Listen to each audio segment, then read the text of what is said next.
আসসালামু আলাইকুম প্রিয় দর্শক, আজ আমরা জানব মহিমান্বিত রাত লাইলাতুল কদর সম্পর্কে।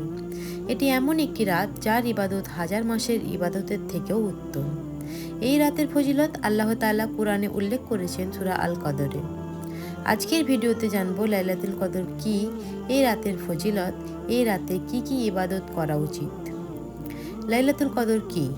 লাইলাতুল কদর হলো রমজান মাসের সবচেয়ে গুরুত্বপূর্ণ রাত। এই রাতে আল্লাহ তাআলা মানব জাতির জন্য পবিত্র কুরআন নাজিল করা শুরু করেন। এই রাত এতটাই বরকতময় যে এক রাতের ইবাদত ৮৩ বছরেরও বেশি সময়ের ইবাদতের সমান।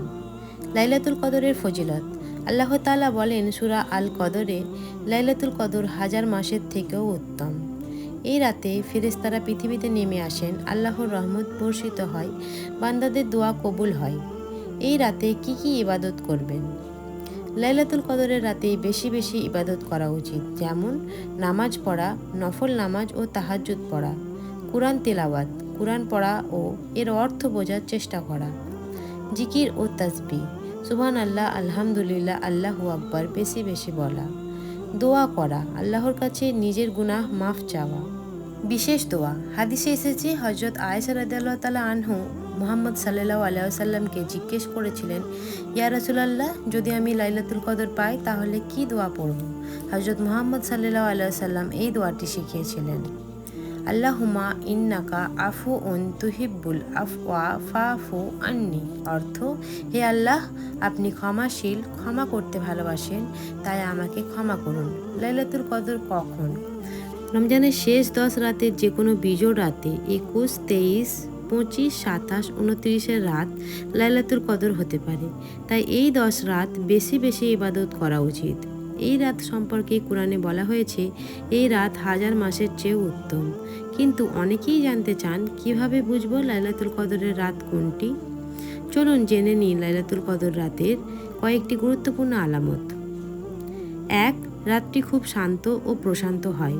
লাইলাতুল কদরের একটি বড় আলামত হলো রাতটি খুব শান্ত ও প্রশান্ত থাকে। এই রাতে মানুষের মনেও এক ধরনের প্রশান্তি অনুভূত হয়। কুরআনে বলা হয়েছে, সে রাত শান্তিময় ফজর পর্যন্ত, সূরা আল কদর। 2. রাতটি খুব বেশি গরম বা খুব বেশি ঠান্ডা হয় না। হাদিসে উল্লেখ আছে, লাইলাতুল কদরের রাতটি মাঝামাঝি আবহাওয়ার হয়, অর্থাৎ খুব বেশি গরম বা ঠান্ডা থাকে না, বরং আরামদায়ক একটি পরিবেশ থাকে। 3. আকাশ পরিষ্কার ও উজ্জ্বল থাকে। অনেক সময় দেখা যায় এই রাতে আকাশ পরিষ্কার থাকে, মেঘ কম থাকে এবং চারপাশে একটি স্বচ্ছ পরিবেশ থাকে। 4. এই রাতে প্রশান্ত বাতাস থাকে। লাইলাতুল কদরের রাতে বাতাস সাধারণত কোমল ও শান্ত থাকে। ঝড় বা অস্বাভাবিক আবহাওয়া সাধারণত থাকে না। 5. মুমিনদের মনে ইবাদতের আগ্রহ বাড়ে। এই রাতের আরেকটি লক্ষণ হলো মুমিনদের মনে ইবাদতের প্রতি আগ্রহ সৃষ্টি হয়। নামাজ, দোয়া, কোরআন তেলাওয়াতে মন বেশি আকৃষ্ট হয়। 6. পরদিন সূর্য কোমল আলো নিয়ে উদয় হয়। হাদিসে এসেছে, লাইলাতুল কদরের পরের দিন সূর্য এমনভাবে ওঠে যেন তার আলো কোমল হয় এবং তীব্রতা কম থাকে। এটি লাইলাতুল কদরের সবচেয়ে বেশি পরিচিত আলামতগুলির একটি। প্রিয় ভাই ও বোনেরা, এই মহিমান্বিত রাতটি যেন আমরা ইবাদতের মাধ্যমে কাটাতে পারি। আল্লাহ তাআলা আমাদের সবাইকে লাইলাতুল কদরের বরকত পাওয়ার তৌফিক দান করুক, আমিন।